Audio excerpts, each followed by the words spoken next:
Hi friends, welcome to daily review YouTube channel. ముందుగా మన channel subscribe చేసుకోండి. ఇక మన వీడియోలోకి వెళ్ళిపోదాం. ఎపిసోడ్లోకైతే వెళ్ళిపోదాం. ఎపిసోడ్ స్టార్ట్ అవ్వంగానే మొత్తానికి చూసుకున్నట్లయితే అపర్ణ, సుభాష్ ఇద్దరూ కూడా రాజ్ విషయంలో ఇక ఖచ్చితంగా తన కొడుకు రూపంలో ఉన్న తన మనవడేనని ఇక డిసైడ్ అయిపోతారు. మనమెప్పుడో అనుకున్నట్టుగానే ఇక ఈరోజు కూడా నా మనసు నిజమే చెప్తుంది అపర్ణ. మనతో పాటు ఇక యాక్సిడెంట్లో కనపడని మన చిన్నప్పుడు రేవతి కొడుకు స్వరాజ్ వాడే వీడు, వీడే వాడు అని నానా మనసు చెప్తుంది అని చెప్పి అంటాడు. అవునండి, నాక్కూడా అదే అనిపిస్తుంది.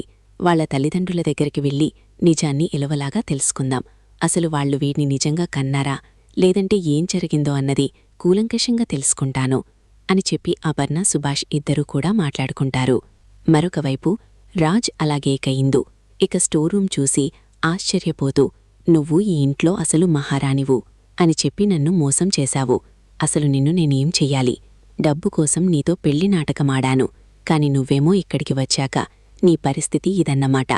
నేను చాలా బెటర్ కదా, గుడిసెలో ఉన్నా మంచిగా హాయిగా పడుకుంటాను అని చెప్పి ఇక అంటూ ఉంటే రాజ్ మాటలకి నిజాలేమీ చెప్పకుండా, ఇదిగో రాజ్, నువ్వు నేను ఒక డీల్ కుదుర్చుకున్నా. నీకు నేను 10,000 రూపాయలు రోజుకిస్తాను. నువ్వు నాకు పెళ్లి చేసుకున్న భర్తలాగా యాక్ట్ చెయ్యాలన్నాను. అది గుర్తుపెట్టుకొని